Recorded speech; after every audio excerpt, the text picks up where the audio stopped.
We are back for another edition of the live stream. It's back to school theme for today's episode. I got some questions that people sent in ahead of time, and be happy to answer questions as they come in today. I was just at the music shop trying to get my instrument repaired, and it was recommended that you can mix trombotine with Yamaha slide stuff on your slide. Yes.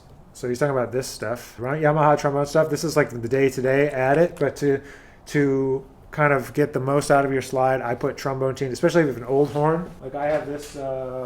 This is 1967, 1968 Con 88H, and so when I'm doing that, when I'm lubing up this slide, I put the trombotine on the stockings, and then on the day-to-day, I use the purple bottle of Yamaha stuff. So the answer is yes, I do both. Would you say you've been able to transcribe all the players you've wanted to transcribe, and are there some players you've only listened to but without transcribing them? Oh yeah, definitely. Okay, would I say that I've transcribed all the players I've ever wanted to? No, I would love to do more transcribing. And sometimes when I transcribe certain things, I didn't have the technique yet to be able to play those things. So like Chick Corea, for example, and Herbie Hancock were some that I started transcribing, and then I realized at that time maybe I didn't have the time or the ability to be able to really dig in and actually do more in terms of the execution of those. So there's more that I want to do. I would say some people that what's interesting about doing regular teaching now is that I kind of absorb whatever my students are working on too, which is cool because they're all working on different things. So for example, some people have transcribed in the last couple of years, like Ryan Keberly, Marshall Gilks, Michael Deese, some guys that I get a chance to play with sometimes. And to kind of have that more deep understanding of their music is interesting when you go to play with them on a gig or something and you hear the stuff and you're like, oh yeah, So that's pretty cool. But like for those people, for example, I haven't transcribed them personally, but I feel like I have because a lot of my students have transcribed different solos, and some have done the same solo, a couple different ways, and so it's pretty interesting to hear that. So I think that's one way in which I do experience those, even though maybe I didn't do them myself. What's your number one big band to listen to? Duke Ellington's Orchestra, number one. Number two, Maria Schneider, Jazz and Lincoln Center Orchestra. Those are kind of the big ones for me, and not just the bands, but the compositional style as well. And the thing that draws me to them in particular is having a unique and personalized sound, right? Like you listen to Maria and it's Maria, it has a sound. You listen to Duke, it's Duke, it has a sound. That comes both from the instrumentation, particular instrumentation or particular orchestrations, but it also comes from the way things are written for people rather than just trombone. It's written for that section. It's written for those reed players that can double in these ways, Jimmy Hamilton on clarinet, etc. Like there's certain things that only certain people can do. So that is super interesting to me and something that I really value in a band. Do you ever get air leak in the slide? Is that when you toss the horn out? So this is actually extremely relevant. My horn is leaking now. Started over the summer. On my King, you could see, if you look closely, there's a bunch of patches on the horn, so you can see the patches there. So you can patch it for a while, but then you got to throw it away and get a new one. Yeah, so I'm looking into getting a new horn from Conselmer. It's not the fastest process, but we're working on it. What is one good habit that you've been sticking with that has been beneficial to you in practice? I can say, like, the summer was pretty crazy. At the end of May, I made a new record, right? And I did the debut at Dizzy's for my band, and I played at ITF. So they're all kind of big gigs for me and like things I really wanted to sound good on. And so I made up a new routine, like a new playing routine, and I made myself do it every single day from June 1 until the festival, and that was mid-July. And I hadn't made myself practice that regularly since college, grad school for sure. Like every day, making sure I'm doing a routine, all that sort of stuff. Like it took me a long time to get back to it, and I'm really glad that I did get back to it. Unfortunately, I haven't been able to stick with it since because there was a lot of other things that came up for the rest of the summer, but it really does work. One good habit that I've been sticking to was that every day, same routine, focused on particular moments of growth. And so that's what this upcoming book is about. That's going to come out probably, this month, September. So in maybe a week or something, maybe less, I'll have a new book that's available. That's about this type of stuff. I call it the growth mindset warm up, where you're really thinking about improving particular skills. So I can vouch that it works. Trombone question: is it normal on trombone that on first position B flat is in tune and F is sharp and D is low? Yes, that is totally normal. The D is low, the F is high. You got to play flat first. So that's why some older horns, it actually has a spring, so that when you're playing, you can play D and you can push it in. So B flat is at the end of the spring. You keep it at the end of the spring. That way you have a little room to go in for a flat note like D. The whole partial is sharp. F, E, E flat, D, D flat, C.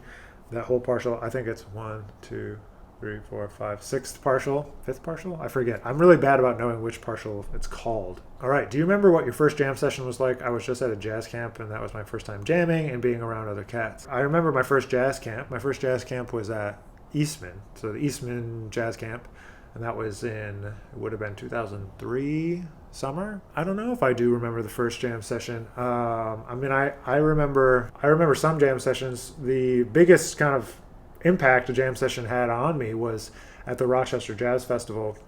When I was growing up, there was a jam session, and I used to, go and hang out until they would let me play. And that was like, there was lots of people playing tunes with like really great musicians, maybe some musicians that came through.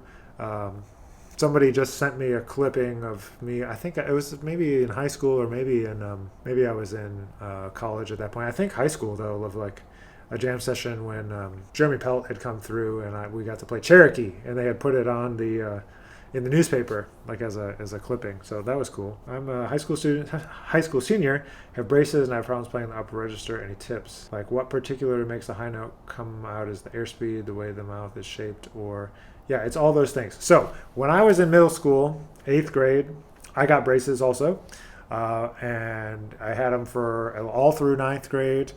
At some point in 9th grade, I got them out. I think I had them actually in 7th grade. So for 2 or 3 years, I also had braces. And what they gave me at the time was they had this little rubber bumper that stuck to the front of them, and it like clipped onto the braces to kind of make it so it wouldn't rub against against the inside of your lip. But it did make it weird because it was like up, it's off your tooth and then off the bumper. So that was a little funny, but I found that to be helpful. Really was great when I got them off. But what tends to happen is just like the sound gets kind of chewed up sounding and when you have the braces, and then you have to work harder to make an open sound. But in terms of playing the upper register, with or without braces, is kind of irrelevant. When you're using the braces, it's actually kind of a good thing, because it's actually forcing you to not push, right? So a bad habit that people have is slamming the horn into their face to get to those upper register notes, right? It actually is stopping the vibration when you push it against your top, so it's working against you, even though you think it's working for you. So to play in the upper register, the way that I've always thought about it since learning to be more successful at it is thinking about the vowel sound. So what do I mean when I say the vowel sound? So when you say O, your tongue goes down in your mouth, right? O, and then when you say ah, it goes into the middle of the mouth, and when you start to say E, it starts to go up, right? The tongue raises up in the back of your mouth, making a smaller cavity, and it makes the air go faster, which makes the note go higher, right? So it's airspeed. Airspeed gets the vibration moving faster. So you go oi, oi. So as you go up, you change the vowel sound to E. As you go down, you change it to O. So to get the high notes to come out, you got to make sure you're matching the vowel sound with the note. So anything above a B flat is probably going to go ah, E, ah, E. As you go up, ah, E, O. That's what you got to make sure of. One big problem that I find with younger players is that they're trying to use an O or an ah when they're trying to get into the upper register, which requires an E syllable. I stole Bob Reynolds' 60 BPM method for practice when it comes to internalizing and trying to absorb what I'm reading. At what point do you decide to take the metronome up to play anything at full tempo? When you're playing it slow, even if there's something that I know really well, I tend to want to also practice it slow for two main reasons. One is to remember if I'm actually playing the right thing, and two is the chance for me to hear the detail of what I'm working on. So there's a lot of times where it's really easy to kind of brush across what you're working on, right?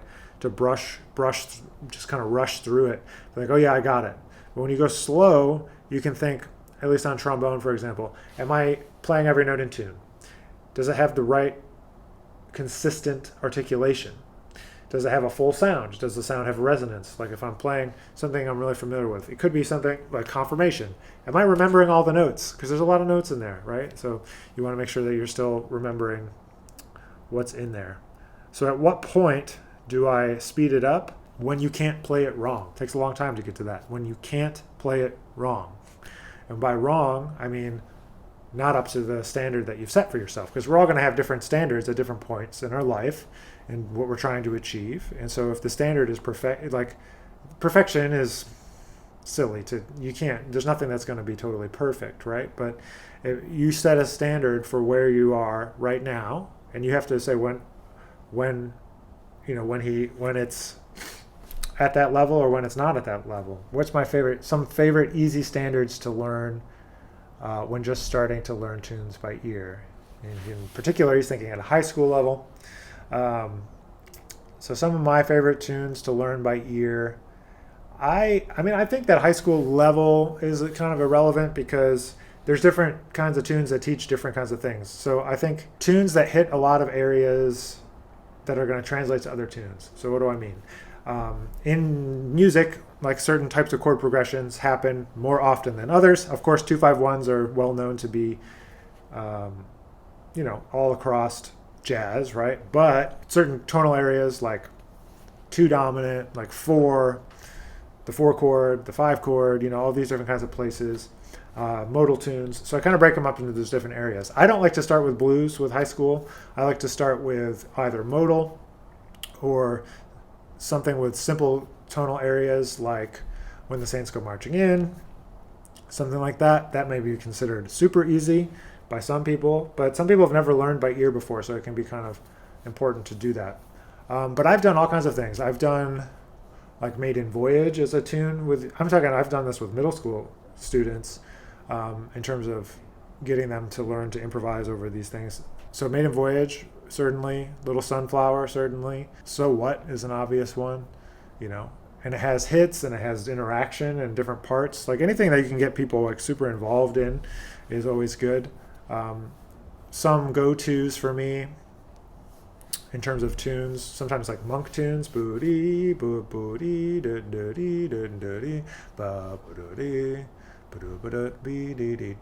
is that called? In Walked Bud. Sorry, took me a second. Tunes like that. There's a tune of monks called Nutty. That's pretty easy. I like those because they're kind of simple. I like doing something to challenge them sometimes, like Straight No Chaser. Sorry, it takes me a minute to get the title sometimes. Do that. I've started doing like at jazz camps and stuff for high school students a lot of there's a tune called Afternoon in Paris by John Lewis, which works on whole step 2/5s.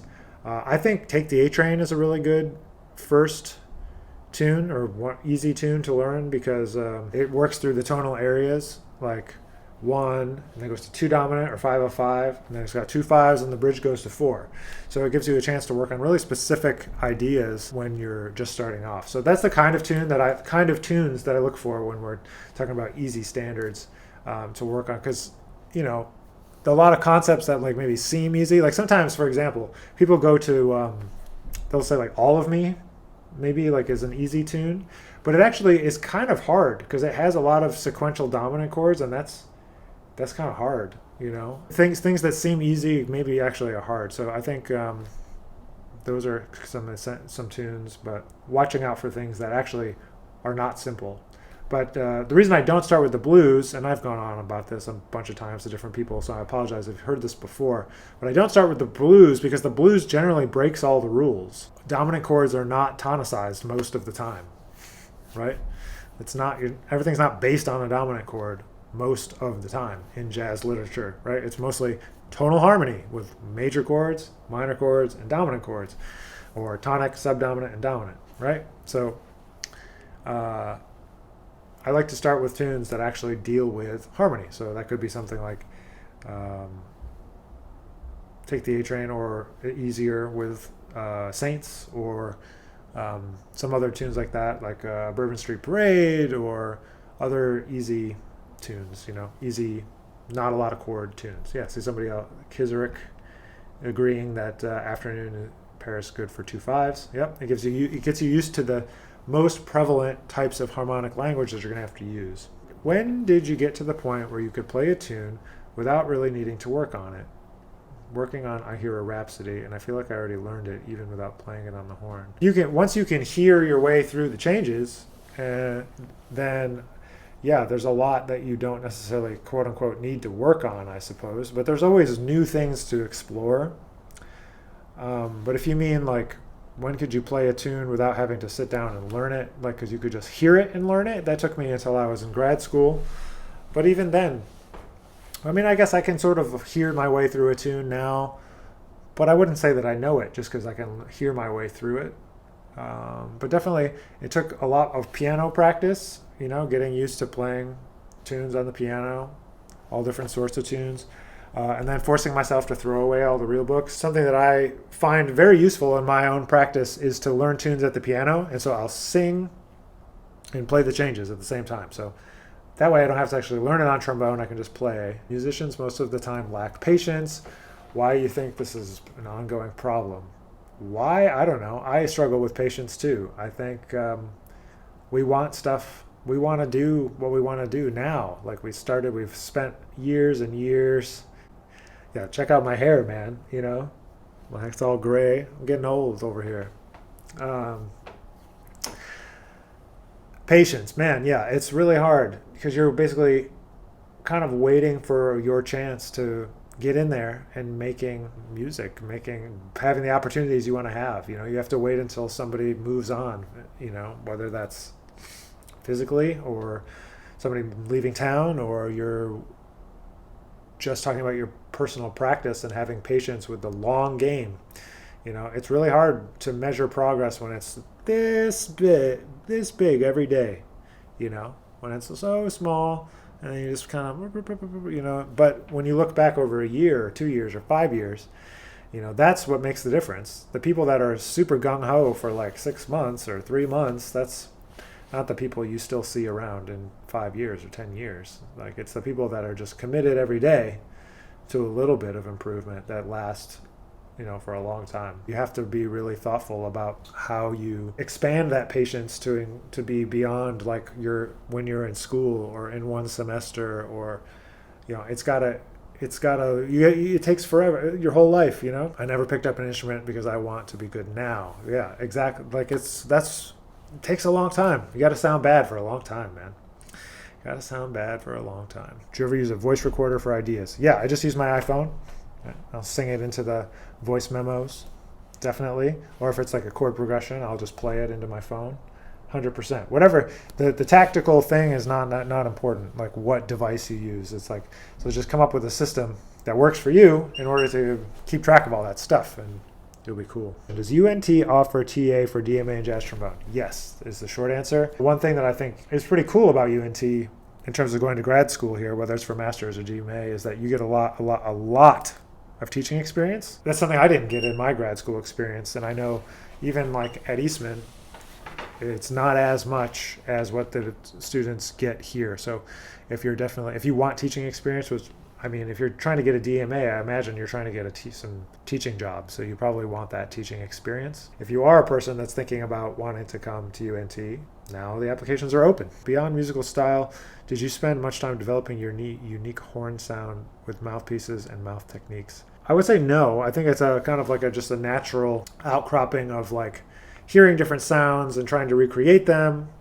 Just kind of over time, you kind of collect different techniques from different people, and then you try to figure out, well, how did they make that sound? And then you just kind of work on it until you figure it out. I wouldn't say that I wouldn't say it's like equipment based or like using a certain mouthpiece or whatever. There's certain things that feel comfortable. There's certain types of equipment that generate a certain type of sound, but beyond that, I'm not a huge equipment person. I just kind of play what I have. I prefer larger equipment myself because I want a certain more depth to the sound. But beyond that, it's just like getting the sound in your ear and figuring out, how do I make that sound? How do I make that happen for for myself. Been working on my reading chops lately. Have any advice on how to get the best initial sight read? Before you even do anything is deciding that you're going to be a good sight reader. And so for a long time, I struggled with thinking like, oh, can I sort of do this? Can I not do it? But at some point you just decide, I will be a good sight reader. And that my expectation of myself is that it's correct the first time. Not like maybe it'll be correct, but that 100% like I'm going to be right when I sight read. So how do I do that? Well, you got to get familiar with the different rhythmic elements that make up a rhythm, or like what are the patterns that come up a lot. There's certain figures that come up a lot. And so if you play different musical styles, you'll start to notice like the rhythmic language of backgrounds, say for a jazz tune, are different than a funk tune, and they have certain rhythms. And then so does like salsa music, for example. So all three of those are very different, and you start to recognize the patterns, and you start to understand how those are grouped, and you can kind of guess ahead of time, right? So you're anticipating what the rhythms are going to be based on what's come before. That way, you're not like reading, you're using your instincts and reading and knowing the patterns all together. So you got to focus on the rhythm. If you can play all the rhythms 100% correct and you miss, 10% of the notes, that would be considered really good reading. You got to actually put yourself in the situation, put the practice situation to be like the reading session situation. How do you prepare for an important gig like subbing in Maria Schneider's band or Jazzling at Center? Is it different from how you prepare for something else? I mean, it kind of goes along with just being prepared in general. It's not that you can do this in all situations or all the time, but there's like certain tunes that a group is going to play if they're doing a certain program or that they're very well known for. And so it's like, okay, I should know kind of like what these tunes are, like which tunes have trombone solos, for example, and kind of maybe start to like learn the changes or like get kind of familiar with what the recent repertoire was and make sure you're just listening to it. So if I'm getting ready for a gig with those type of people, I'm going to make sure I've listened to the most recent recordings, because they're probably going to play something from the most recent recordings as well as whatever other popular stuff there is. So the story I was going to tell about Jazzling at Center Orchestra, the first rehearsal I ever went to play, it was getting ready for a tour, so it was kind of all different stuff, but they pulled up Braggin' and Brass. It was like one of the first things that we played. If you don't know Braggin' and Brass, it has this famous Hocket trombone thing in it, section solely. That's really difficult if you don't know it. It's just like something that I had already studied. I'd played all the parts because I just love Duke Ellington's music. And so when we got to it, they thought, oh, we're going to get this guy. But it's like, well, I know this already. What you know is important stuff to know how to do on trombone, so that like if you know the hardest stuff, like everything else is easy. Listen a lot. This could be for one of their things or anything, really. It's like you got to listen to the music a lot to get familiar and know what the sound of the band is so you can kind of fit in with it. And then learn as much as you can ahead of time. Tunes, if they send charts, you just, you shed. But it's not any different, I guess, than anything else. The higher standard you hold yourself to over time, the better opportunities you're going to end up with, because opportunities beget more opportunities, Name your top 3 favorite standards and name your least 3 favorite standards. Well, I can tell you what they are right now based on like what I've been thinking about. But I really don't like the key of E flat these days. So some of my least favorite standards would be in the key of E flat, or commonly played in the key of E flat. It changes all the time, but things that I call a lot or want to call a lot are Nobody Else But Me. It never entered my mind. I like Stardust. Other ones, I Wish I Knew. That's one that people don't play that much. And How About You? That's 5. And least favorite standards, I'm not a huge fan of There Will Never Be Another You. I know one that a lot of people aren't a big fan of is What Is This Thing Called Love? I kind of like What Is This Thing Called Love. I don't like There Is No Greater Love. I don't know why. I've just never really gotten into that one. Any tips for college auditions? There's actually a YouTube video that I made about this, so if you want to go deeper into it, you can just find that on my YouTube channel. However, I will tell you now, I think that you should, figure out everywhere that you want to apply to and try to make one list that like combines all the lists together to practice the least amount of stuff that covers the most amount of auditions. That's number 1. Make sure that you get in touch with the professors like ahead of time so that you can start to have a relationship with them. Even if it's just to introduce yourself and say you're coming and you're really interested. That personal touch is really important to being able to set your audition up successfully, I think. You don't have to do these things. but it's nice to be able to connect. I always appreciate it when I can connect. And then just showcase, yourself in the best light. You're going to sound how you're going to sound. So just showcase your best and don't stress about it. We want you to sound good. We're not like hoping you come in and suck, so it's like we want to hear you sound good. So pick material that's going to showcase your strengths. Favorite jazz standards, not including great American songbook tunes, meaning tunes written originally for jazz. I'm a big fan of Benny Golson tunes in terms of that. But I would say, so of Benny Golson's tunes, ones I really like are, I think Stablemates is great, but I like boo doo doo doo doo doo dee dee doo dee doo dee doo dee doo. What is it called? Just by myself. It's a great one. It's been a pleasure to be back. We'll be back with Q&A first Thursday of each month. This was September. We'll be on all the platforms: YouTube, Facebook, Instagram. One of these days when I get my TikTok up, we'll stream on TikTok too. But thanks for being here. Stay safe. Enjoy your fall. And I'll see you guys in a couple weeks. We'll be back with a practice session next week or the week after. But enjoy your long weekend.